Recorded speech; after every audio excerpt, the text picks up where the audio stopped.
ഇന്നത്തെ നമ്മുടെ recipe chicken തോരന. പെട്ടെന്ന് ഈസി ആയിട്ട് ഉണ്ടാക്കാം. അപ്പോൾ നമുക്കതിന് വേണ്ടിയിട്ട് ആദ്യമായിട്ട് ചിക്കൻ മഞ്ഞൾപ്പൊടിയും ഉപ്പും കുരുമുളക് പൊടിയും ചേർത്ത് നമ്മൾ മാരിനേറ്റ് ചെയ്ത് വെച്ചത് നന്നായിട്ടൊന്ന് ഫ്രൈ ചെയ്തെടുക്കാം. അത് നന്നായിട്ട് ഫ്രൈ ചെയ്ത് വരുമ്പോഴത്തേക്കും നമുക്ക് ആ എണ്ണയിൽ തന്നെ ഫ്രൈ ചെയ്തെടുത്ത് മാറ്റിയിട്ട് ആ എണ്ണയിൽ തന്നെ കടുക് താളിച്ച് കറിവേപ്പിലയിട്ട് പച്ചമുളകും ചുവന്നുള്ളിയും ചേർത്ത് ഒന്ന് വാടി വരണം. ഒന്ന് വഴറ്റി ലൈറ്റായിട്ടൊന്ന് വഴറ്റിയെടുത്തതിന് ശേഷം നമ്മൾ തേങ്ങയും വെളുത്തുള്ളിയും ഇഞ്ചിയും കൂടെ ചതച്ച് വെച്ചത് അതിലേക്കിട്ട് നന്നായിട്ടൊന്ന് മൂപ്പിച്ചെടുക്കണം.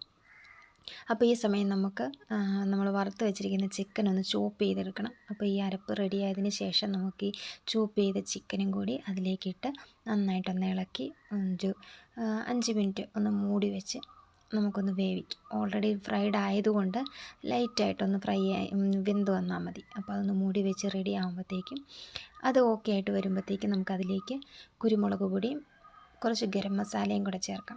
ഇനി ഇതിന് വേണ്ടിയിട്ട് ഫ്ലേവർ നമുക്ക് മറ്റെന്തെങ്കിലും കറിവേപ്പിലയുടെ കൂടുതൽ ഫ്ലേവറോ മല്ലിയിലയോ എന്തെങ്കിലും വേണമെങ്കിൽ നമുക്ക് ആഡ് ചെയ്യാം. പെട്ടെന്ന് തന്നെ ഉണ്ടാക്കാം.